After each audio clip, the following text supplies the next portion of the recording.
Yeah. Right. And then we have the grace. Okay. Now, others believe in the law, and others also operate only by the grace.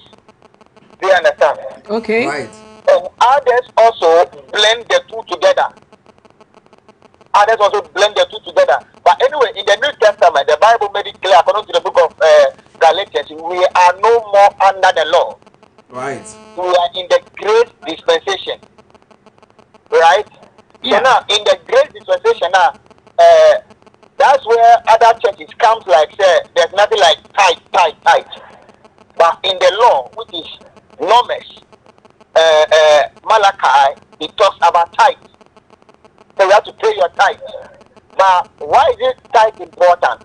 Tithe is important. The Bible said, by paying your tithe, God stop the devourer from devouring your finances or your wealth. Yes. Okay. Yeah. So at the moment, it is your church doctrine. Let's come from that point. It's your church doctrine that you people believe in tithe. You have to pay your tithe as a Christian.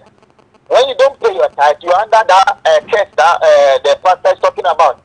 So, Pastor, you want to say, Yeah. Pastor, I actually want to say something. So you are saying that, let's just say that I church at a place where Bishop Oyedepo preaches, and he is saying that we need to pay our tithe. Of course, that's what the word of God says. And I don't have the means to pay paying the tithe. So how do I pay? So how? I mean, when you tell me that, I am actually under a curse because I don't pay have the my means to pay for my tithe. Do you think that is fair enough? As a Christian or as a believer, do you think that's fair enough?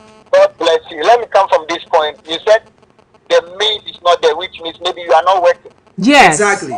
Now, yes, tithe is for those that they are working. Okay. If you are working, at the end of the month, they pay you your income. So in your income, you pay 10% of your income. Right. Okay. You pay 10% of your income. Now, in other words, maybe the means is not there. The means is not there. And tithe is not about money.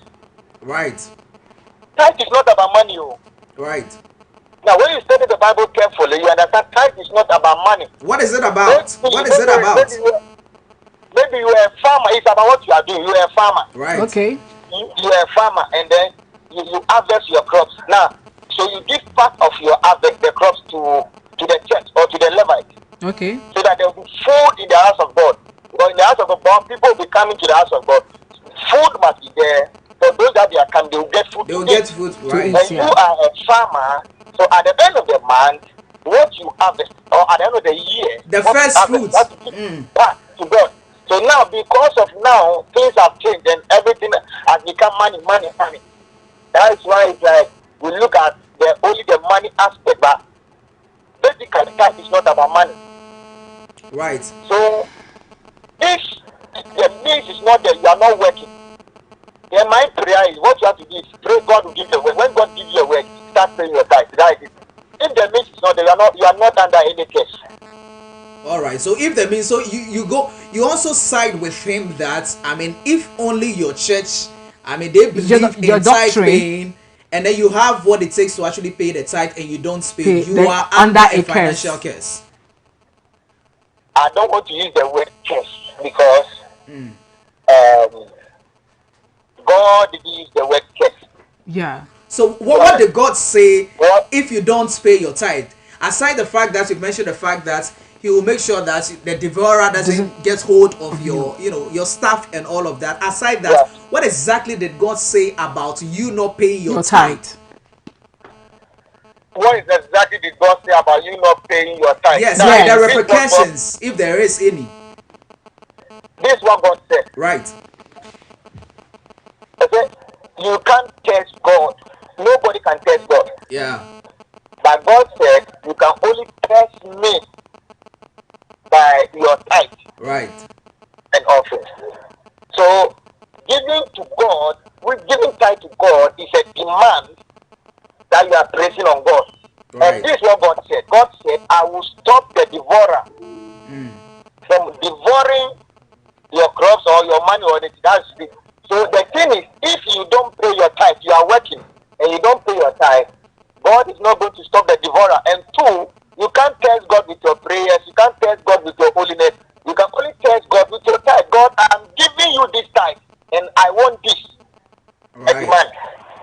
You understand? Right. Yeah. Yeah, a demand. God, I am giving you this.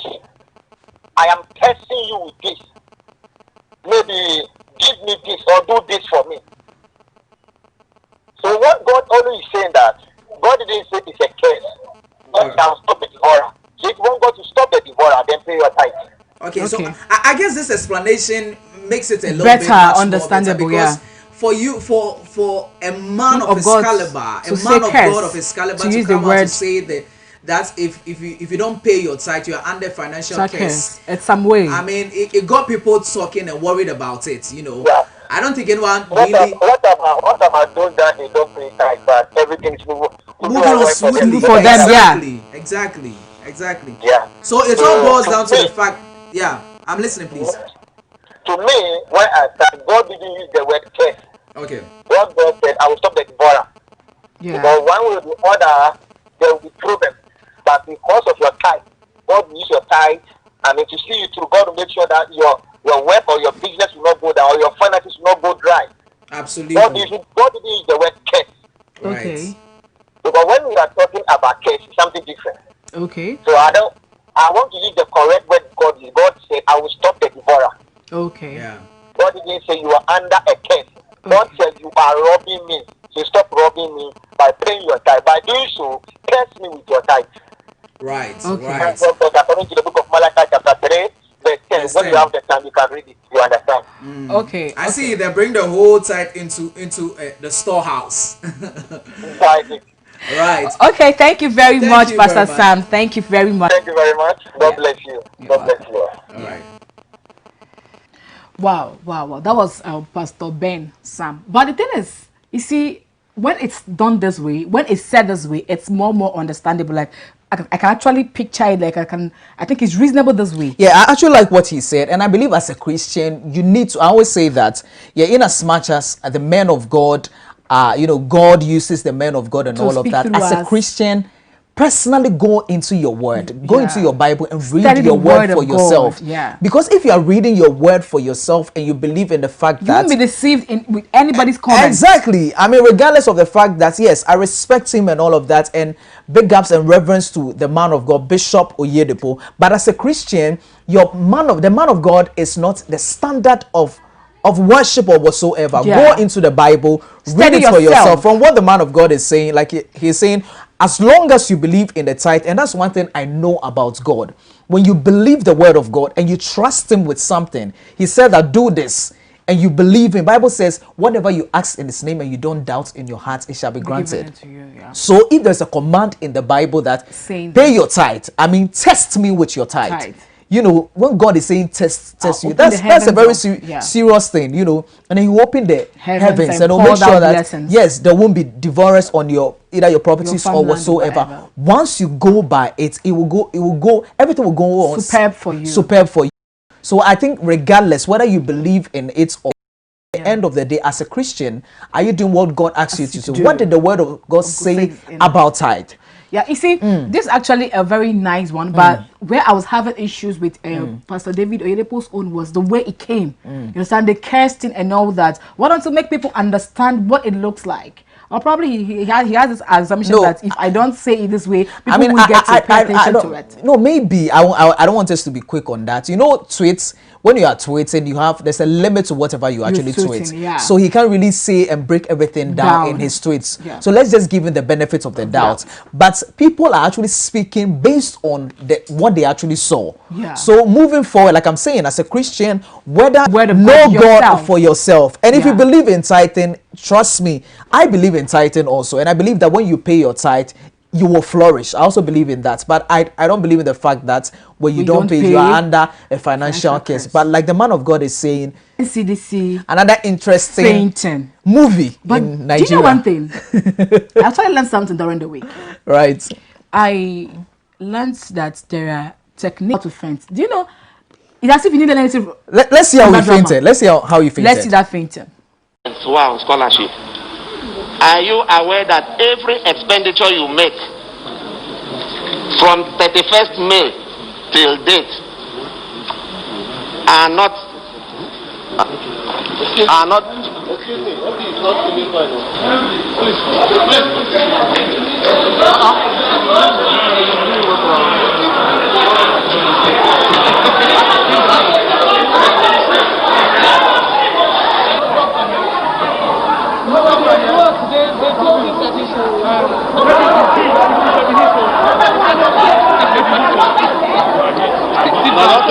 Wow. Gifty, ask me a question. But wait, no, ask me a question. But wait, oh. Ask me a question. Wait. Gifty. You see, sometimes there is this adage in Igbo language. Gifty, I want to faint. Ask me some question. Let me faint now. There is adage in my language that says sometimes what you're looking for, what you're looking for, you think it's up.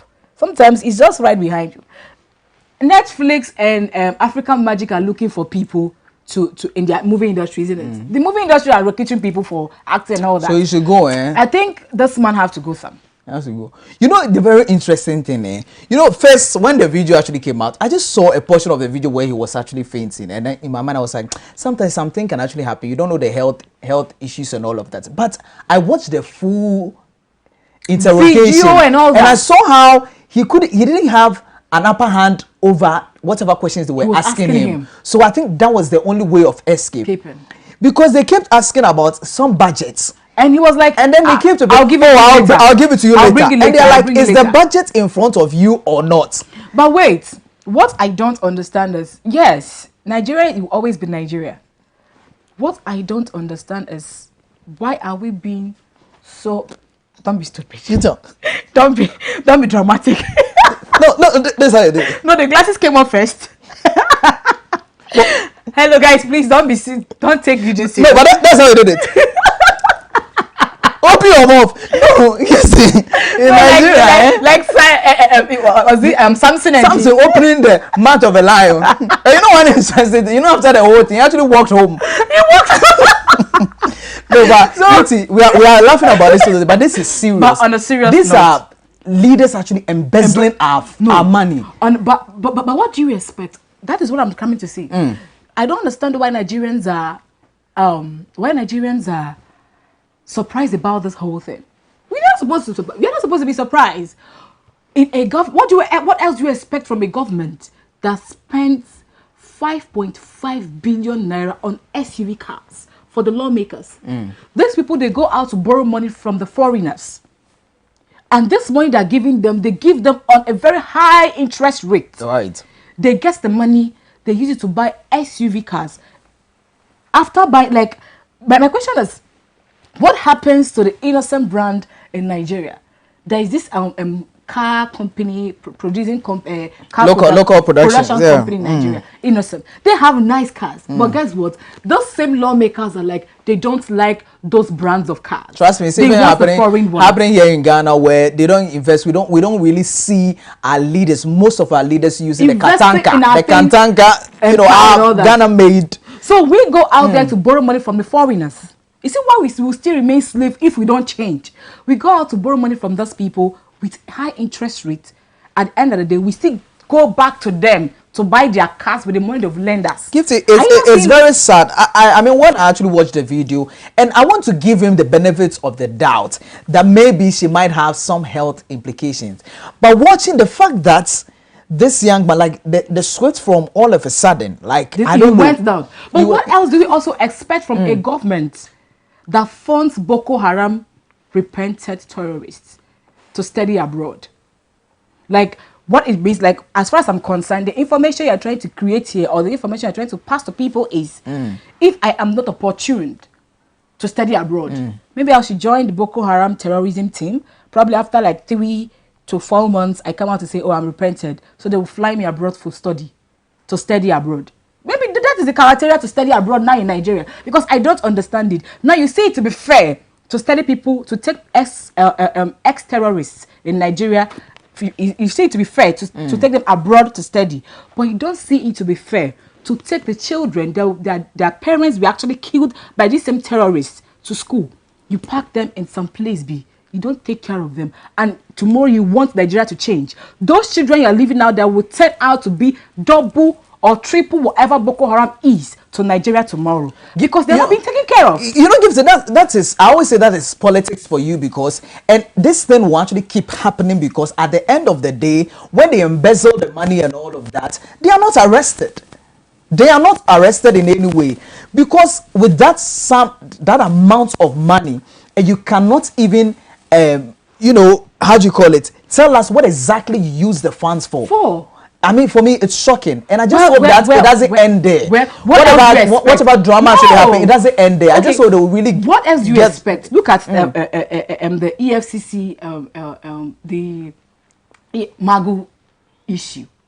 You see, Magu is arrested for what? This person is a person that was supposed to be guarding. His duty is to collect the looted funds, that were taken away from Nigeria and all that. Now, what did this man do? He went to reloot the recovered funds that people like the government got from people. He said, so what do you expect from people like this? What do you expect from them? That's what I'm saying, that at the end of the day, you know, it looks like when they get into power, it's an opportunity to actually make money. For most of our leaders, I mean, both those in opposition and those in power, because at the end of the day, when those in opposition also gets to power, even those questioning him now and they are making fun of him now, when they also get into power, they do the same thing. As far as I'm concerned, you know, all of them in that building, they're all guilty. Exactly, they are all the same. And that's how sad we are as citizens. I mean, at the end of the day, that's why I don't see the need, in as much as I know that it is your civic responsibility or whatsoever to go out there and vote someone into power. Sometimes it looks like it's a fruitless now we're talking job about to go out there to vote. We are talking about the NDDC matter. How about, okay, let's assume the government's okay, let's start auditing the funds and the way they spend the money. Now, I think they should also do this to the COVID-19 money that was sent to Nigeria. No, in every sector. COVID-19 money, no, this drama is coming up on NDDC 1. How about when it comes to the COVID-19 money that was the expenditure and everything that happened to the COVID-19 money in Nigeria? How will it look like? Trust me. Maybe that one. It's even happening in Ghana, where here, I mean, the opposition, I think we said it on this show some time ago, where the opposition are actually demanding for the people in power to actually tell us what exactly they've used them, and they are like, oh, this is not the right time to actually talk about what. And that's what is happening when you don't account. These are not your monies. What our leaders are supposed to get is that these are not your monies. These are taxpayers' money. You don't joke with it. You don't come there, and then when you come there, you've been invited to actually account for it, and then you have to state some nonsense. And this whole thing you're not doing it only. The whole world have seen this thing. Like, it was so embarrassing. I mean, I was actually watching one of the videos online, and the one watching the TV was like, oh, Nigeria, what are you doing to us? Nigeria, come on. Like, that's how embarrassing it is. I mean, how can you be doing this? And for me, it's so, I don't know. I watched the video, and after everything, he actually was walking like nothing happened back home. And it was obvious that it was a good way for him to actually escape. Now, the thing is, let me say this. You see, as a leader, probably you might be watching, maybe you're not watching. But let me say this to the people. If you people don't want to change from this whole stealing and all that, it will get to a stage, it will get to the point where Nigerian youth will have no other option than to come to you people, to warn people physically. A time will definitely come. I think they're actually waiting for that time. A time will come, they will actually do that, and it will be very, very sooner than you think. Before now, it was when the country becomes so uncomfortable, people get to travel. That is why some people say wherever you go, you don't see a Nigerian, there is trouble that place. Because the country is so, it's not comfortable for anybody. Everybody's leaving. Now, the corona thing has made it that nobody's traveling anywhere. So we are there. So during this corona period, people are still, from January to May. This money we're talking about, from January to May. If you can steal this amount of money from January to May, so what happens to the ones we don't even know about? Like if I'm saying, he needs to account for it. You know, let's take it the fact that this whole play and this whole drama is actually ended. How can you? What is the way forward? And I just hope that they do something about it. But Gifty, we are not the only people speaking on this particular issue. We give some of our viewers the opportunity also to speak on this particular issue, and that of also the tithe statement from David Oyedepo. So let's take a look. When we come back, we finalize on this particular topic. So let's take a look at what you had for us. Okay, so well, what I believe is that the world is made up of people from different backgrounds, diverse backgrounds. We believe in different things altogether, and so some people believe in God, and they believe that whatever good things that come their way is by God, or let me say by grace. And we have atheists and other people who don't believe in God, but then they also have things going on for them. So it's like everything works based on our beliefs. So if you believe that tithing is an obligation, something that you have to do, then of course you have to do it. And we will still have people who believe that, well, tithing is just like any other thing, and so it doesn't have to be done. But then I don't think that your inability to tithe puts you under a curse. It's something that is just between you and God and what you believe in. Yeah. So, with regards to the video circulating on social media, I understand in a sense that sometimes we find ourselves in situations where we are not able to handle the pressure and the stress that comes with it. But looking carefully at this video, I feel it had nothing to do with his health. He just couldn't stand the pressure that was coming in, so he just had to do something to save himself. So my thoughts on the video is that people have very serious very weird complications when it comes to health issues, but whatever his health issue was, that was actually very weird and funny. It only looked like it just wanted to get out of that situation he was. I'm sorry to say that that tithing issue is basically wrong. It has no biblical base. It has no economical base. Neither does it have any social or scientific base. There are a lot of wealthy people in this world or on this earth that are not Christians who don't tithe, and they are billionaires. So I'm sorry to tell you that that comment is basically wrong. Even the latter part of it that is saying that you are under a financial curse. Says who? Because the Bible that I know hasn't given any of that. Look, when you listen to the scholars of the scripture, people who have actually studied the scripture very well, basically it is very clear biblically even that the law of tithing is a law that is classified as a Mosaic law. It's a law Moses gave to the Israelites in time, not today. So that law doesn't apply to today's Christianity. When you look at Galatians chapter 3 from verses 23 to 25, when you look at Romans 7 1 to 6, when you look at Hebrews 8 6 to 13, when you look at Hebrews 7 12 to 22, all the scripture make it clear that we are no longer under that law. Today, Jesus Christ is our high priest, and he considers us as his temple. Such percentage of or tithes that was taken in those times was meant for the tabernacle and the temple and the priests. Those monies were taken basically for that. It is not meant for today Christian doctrine. You know, the opinion on this whole issue. And I had some talking about the 5.5 billion naira budget for SUV cars. Do you know that one of that car is actually 4 million naira? This is actually a country that as a majority people on the, I don't know, find it difficult to see food to eat. Yes. One cup of gari to drink is a problem. And we are all buying a car worth 40 million naira. Come on, who are we deceiving? I have said it and I'll still say it over and over. It will get to a time and it will get to a stage where the Nigerian youth will come out physically to war you people. I think that is the best way to resolve this whole thing, because I don't see people changing. I don't know. I don't see anything changes in them. Trust me, like I'm saying that if we don't get to the bottom of it, make sure that they pay every dime that they spend. Monies that are not on their own, especially considering the fact that monthly you are being paid a lot of money, huge amount of money. You have your allowance. I mean, here in Ghana, we know that. I mean, as something as least as their fuel for their cars are being provided. So what exactly do you want?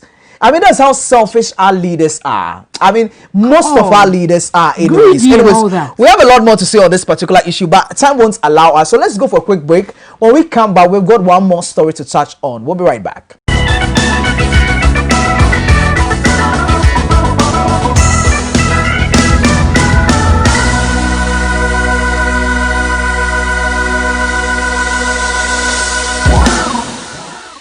All right, so you're welcome back from that break. This is still the opinion right here on VNTV. Please don't forget to get interactive via various social media platforms. Of course, on VNTV on Facebook and of course VNation TV on Instagram and YouTube. Now, moving on to our very last story that we're going to touch on today. Now, during the week, Mondays specifically, social media went buzzing.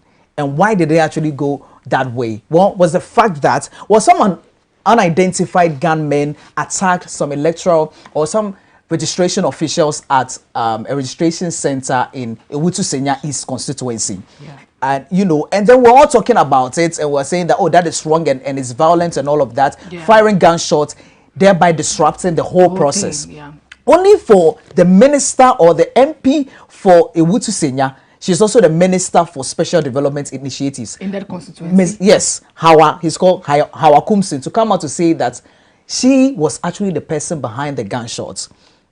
And this is what she said when she was interviewed. And I want to say verbatim what she said. She said, I'm a member of parliament. I need to protect myself. It was at dawn. My police escorts had not started work yet. So that is a mechanism I have adopted in his absence. The lives of my people were in danger when the guys on the motorbike came to the registration center. So I fired warning shots, but I didn't direct it to anyone, she explained. So what actually... No, she claims that she actually got a tip off. That some people from the opposition side have asked some people from other areas to come and register at the polling station, who are not at the polling stations.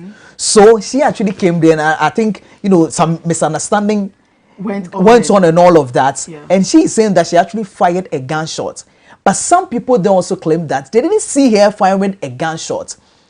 They believe that she came with some men who actually fired the gunshots at the people, thereby disrupting the whole process. Now, the question I am asking, or everyone is actually asking, is the fact that, let's just say that she's even the person who actually fired the gunshot, or is it right for the honorable member of parliament to fire a gunshot? And a lady at that. You see, the election cry have not even started. The election have not started yet, and the drama is already like this. So what happens when it starts?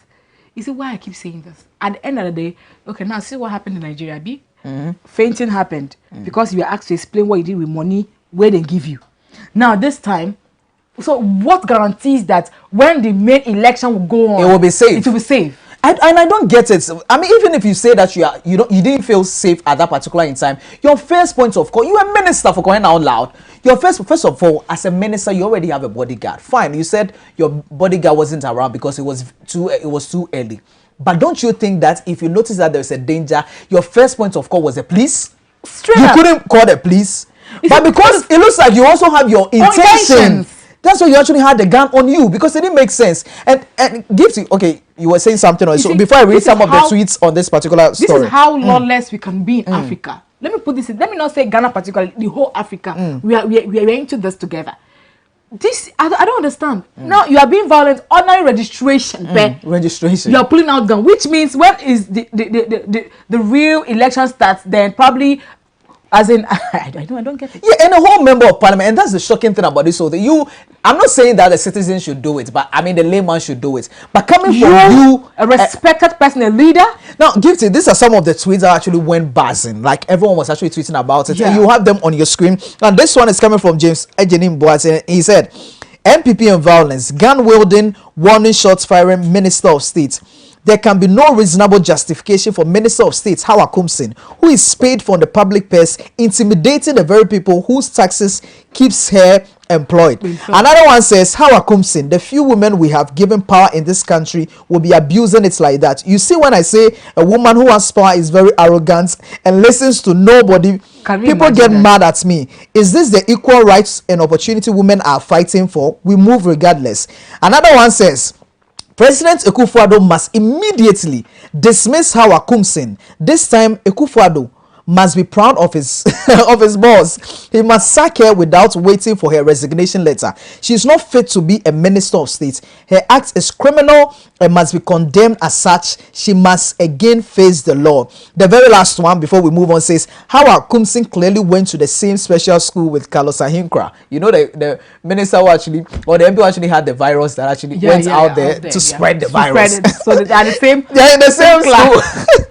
He said, you break the rules and laws. You have the courage to announce to the whole world that you indeed broke the rule.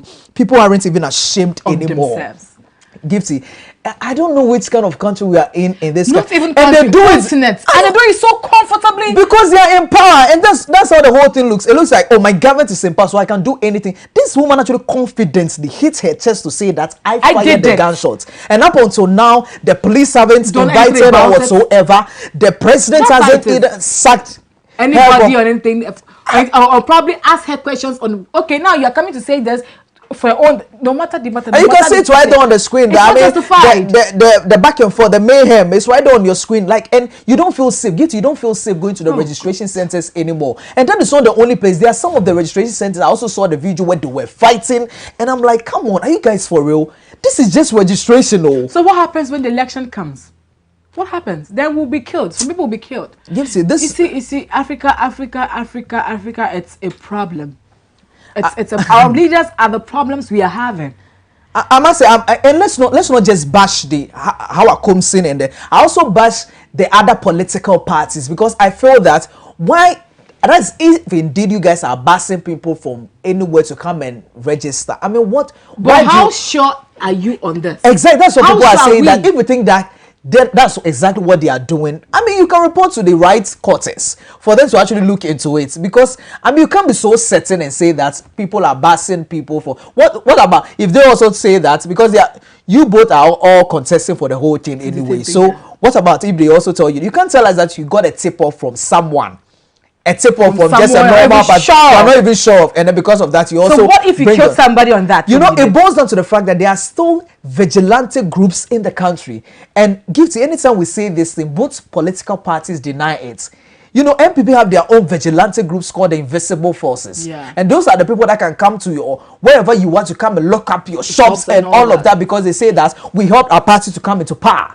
And we call the NDC also are refusing to admit to it, but they also have their own forces somewhere. And they always deny the fact that they have vigilante groups in the country.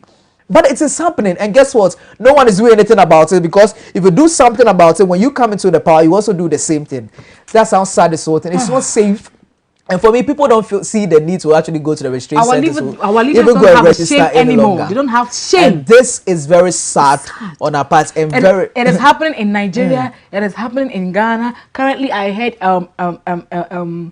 Zambia is actually pleading with the Chinese government to hold on them for their debts and all that. As in, the drama is too much in Africa. It's just crazy. I mean, I just hope that this woman will really be invited, and like everyone is saying, interrogation, resign, because I feel that if Carlos Ahinkra or even Stoneboy just took out a gun. He was arrested at VGMA. This guy was arrested for no reason, but because this one is a politician, she has gone scot-free, and she is confidently on radio granting interviews, because at the end of the day, her party is in power. What a shameful act. So sad. All right, so it's a done deal right here on today's edition of The Opinion Show. I mean, today's issues were quite embarrassing. And interesting. and dramatic. With the dramatic. I feel like fainting now. But I feel like pulling out a gun right now. But thank you so much for making time to watch the show. I want to say a very big thank you going out to our production team for putting this together. My name, as always, has been Eugene Evans, and I've been doing this with... And I am Okoma Gifty. You can follow me personally on my Instagram handle at Gifty_Ada. Now, do enjoy the rest of the weekend. Goodbye.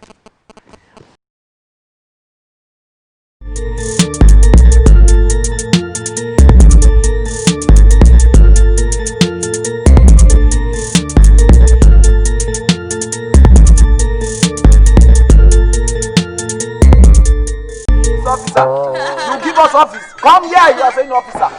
See here. Gasop, we are checking papers on this name. There is one certain guy who robbed someone food on that side. But I'm not driving car.